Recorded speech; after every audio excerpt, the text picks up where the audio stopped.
Hey Guitar World, it's Frank Falvo with Seymour Duncan. We're here at NAMM 2010.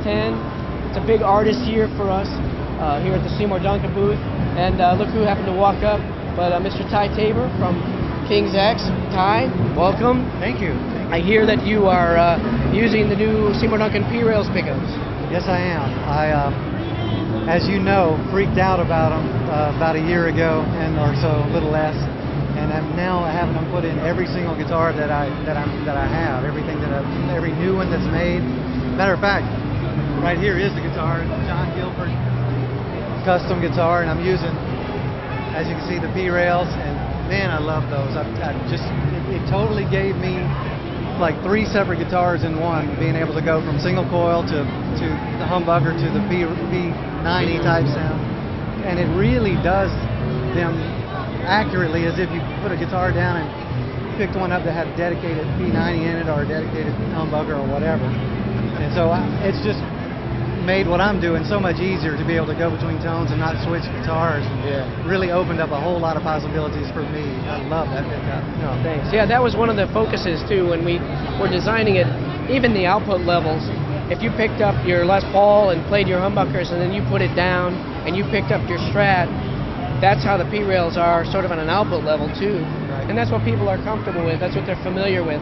They drop their Les Paul, they pick up the Strat, they know that the gain just came down a little bit, the notes got a little cleaner, right. And so it actually can, can kind of match the levels too, hot rock and roll humbucker, P90 and Strat pickup. That's true. That's exactly what I like about it, is that it's authentic.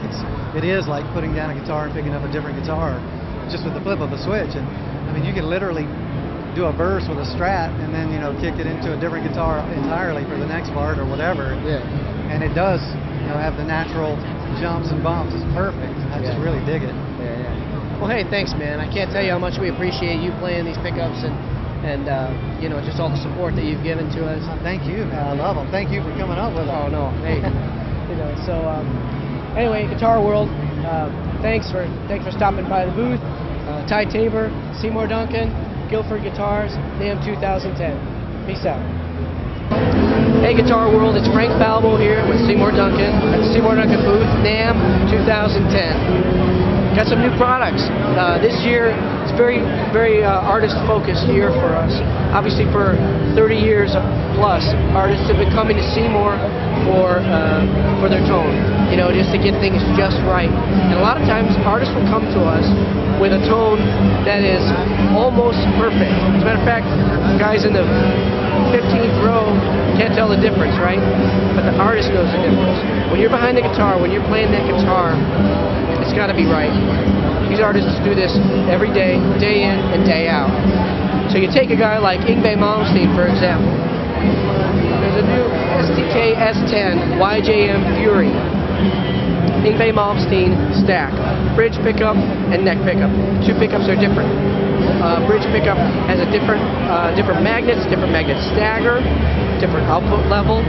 Neck pickup, again, different magnets, different wind. Everything's kind of different about it. And when he said, he had very specific ideas. He said, I want this, but not this. I want this to be a little bit different. I want a little more output in the bridge. And so we listened and we accommodated him. In the bridge, you've got, like I said, a little bit more output than what he's used to, a little more power. In the neck position, a little more sweet, a little more fluid, again, than what he's been using. There's also a Slash pickup, the Alnico 2 Pro Slash. Again, Slash has been using Alnico 2 Pros for the better part of 30 years. He's got an old guitar that he bought a long time ago, and he's used it to record Appetite for Destruction. He used it on all other subsequent recordings. So if you buy an album that Slash has played on, chances are extremely high it was recorded with this one guitar. And actually, I got a chance to play the guitar when we were beta testing and prototyping some of this stuff. And the guitar just sings. I mean, it's just so vibrant. Acoustically, unplugged, you hit it, and pow! I mean, the notes just kind of jump out. And so what Slash said to us, he said, if there was something you could do with the pickup to get me a little bit closer on all these cool live guitars that I have. If you could get them to just give me a little experience that's just a little bit closer to the one one I have with this main guitar that I use for recording, that would be great. So we listened, and we made a couple tweaks, and now there's a Slash Alnico 2 Pro. It's a different wire that's used on the original Alnico 2 Pro, and it's also a different wind. But it's the same Alnico 2 magnet. And then, of course, to be sort of authentic to the Alnico 2 Pros that he has in that guitar, we went with long legs, single conductor cable, and a maple spacer. So the pickup is constructed and looks like the pickup that he has in that guitar from 1986, 1987. Also new for this year, Mick Thomson EMTY. Same story. Mick Thomson's been playing Blackouts, loves them.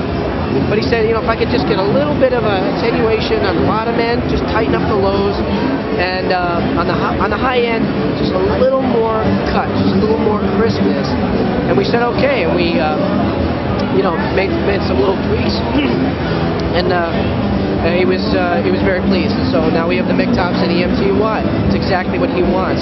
Those kinds of little tweaks make a huge difference when you're talking about the decibel levels and the gain levels that these guys play at when they're at their gigs. Every little tiny difference makes a difference to these guys. So we nailed it. We got in there and made a pickup that was just perfect for him. On the 7-string side of things, if you take a look over here, we've got 2 new 7-string humbuckers, and then up top, we've got new 7-string single coil. On the humbucker side, you got the full shred, now available 7-string neck and bridge, and you got the custom 5. Both pickups that the 7-string forum guys have been asking us for. They've wanted us to be able to produce those pickups. Now you can buy them off the shelf. And the single coil side of things is pretty important. What we did is we made true single coils. For 20 years, basically 7-string players have been living with whatever single coil came in the guitar that they bought. And very few of those pickups were actually made like a true single coil. You might have a humbucker bobbin with some ceramic magnets on the bottom of it, or you know, some plastic bobbin single coil or something. And what we did is we said, let's make single coils, but let's make them the way we make single coils, which is a 4-bond top and bottom, Alnico 5 rod magnets, hand ground, and we have an SSL1, which is the vintage staggered, and the SSL5, which is a custom, a little higher output. Both truly made like single coil pickups in our estimation should be made. And finally, there's a new hot P-Rails bridge pickup. In the bridge, we're using for the P-Rails hot Alnico 8 magnets and a hotter wind on the P90. So if your favorite P90 tone is just like a screaming, ripping, overwound P90, then the P-Rails hot is your pickup. You would pair it with an original P-Rails neck, but the P90, like I said, just screams. The rail coil is louder because it's powered by the Alnico 8 magnet, and together they make just a huge humbucker sound.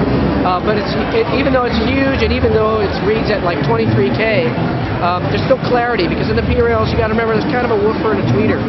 That little rail coil makes sure that the sound stays clear and articulate, so it doesn't get too dark. Like if you made a 23K humbucker, it would sound like a brick, you know, it would sound terrible. In the P-Rails, you don't have none of the rules apply. None of those same rules apply. So for 2010, that's what we have that's new. Thank you, Guitar World. Thanks for stopping by. NAMM, peace out.